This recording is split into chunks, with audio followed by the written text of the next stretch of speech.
Rolly, thank you so much. Yes, we've had our one reporter, Khotsoselo, out in Abu Dhabi, and we've got another man that is no stranger to Newzroom Afrika, that is in the Netherlands, to tell us about Max Verstappen of Red Bull Racing. He's been crowned the new Formula One world champion thanks to his victory at the season-ending Abu Dhabi Grand Prix.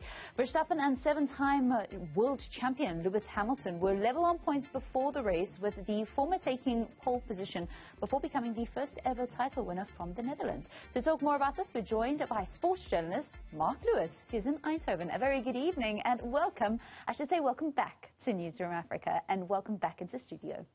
Oh, thank you, Vaylen. This is so special for me. And I know that a year ago I would have been standing there in your very spot talking to Ollie about this, and we would have been discussing the outrageous final lap, the outrageous Abu Dhabi Grand Prix. So I'm happy in some small part to be able to still be part of the channel, to still be part of the show, and to look back on what I think will go down in history as one of the most outrageous, ridiculous Formula One seasons and Grand Prix that we've seen in a very, very long time. And it didn't just end on that final dramatic lap where the safety car pulled off so that we could actually have racing. Mercedes have confirmed that they have lodged a protest against the outcome of the race because of what happened. And it's not usual that you would have a world championship decided in the dramatic fashion that it is. But what's trending is the FIA chief, Michael Massey.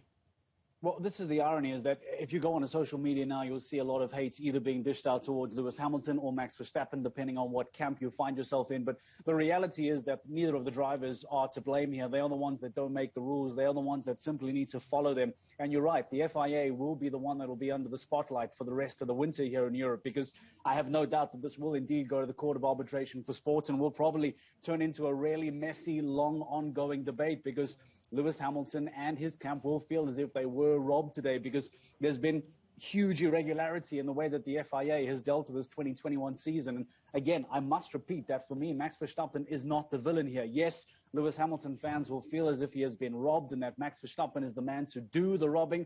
But the reality is that the young Dutchman, still only just 24 years of age, becoming the first Dutch Formula One world champion, the youngest man to do so from the Netherlands perspective.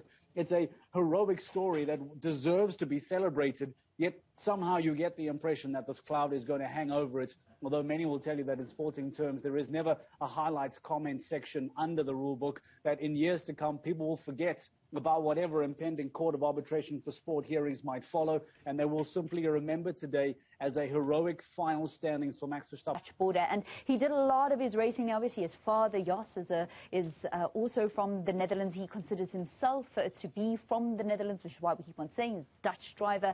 Just tell us a little bit of what's been happening in the country and how they've followed and received the World Championship title rivalry. So what is so interesting for me, Vaylen, is coming to the Netherlands. I had no idea how big Formula One was. I knew that football was incredibly big in the sport. Field hockey is very big in the country as well. And we had Euro 2021 recently as well. And you saw all the general hype around football. And I thought, all right, cool. I'm back in a football-loving country like South Africa. Once we got further and deeper into this Formula One season and we saw how Max Verstappen started becoming the star, started becoming this icon that the national country looked towards, I started to realize that amazingly, and this is something difficult as a South African to deal with, I started to realize that football is not the biggest sport in the Netherlands, and in fact it is indeed Formula One, it is indeed racing.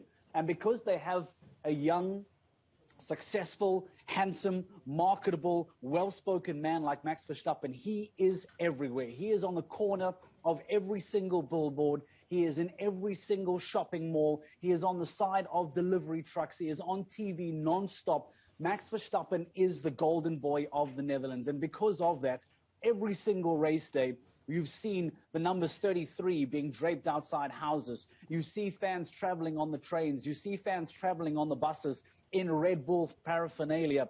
And unfortunately, we've just gone back into another form of semi-lockdown a few weeks ago. And because of that, it's kind of killed the spirits of Formula One, because there would have been a huge, huge outcry today in all the bars and all the restaurants around, not just Eindhoven, but of course around the entire Netherlands as well. And unfortunately, COVID-19 still amazingly this far down the line, putting a bit of dampener on that. But I haven't been able to really try and think about an individual that is idolized like this at such a young age. I try to think of Neymar in Brazil a couple of years ago around the 2014 World Cup, but still, Max Verstappen, only 24 years of age. I think back to his victory at the circuit in Zandvoort here in the Netherlands, and it is just mind-boggling to see how the country has taken to Max Verstappen, how he has become this icon at such a young age already. And now the cherry on the cake, of course, is to be crowned the Formula One champion. But I think it's very safe to say that the country has never seen one individual star the magnitude of Max Verstappen just yet. Mark, thank you so much for your time. Great to get your perspective actually being in the Netherlands. That's Marc Lewis chatting to us from Eindhoven. Thanks so much for your time.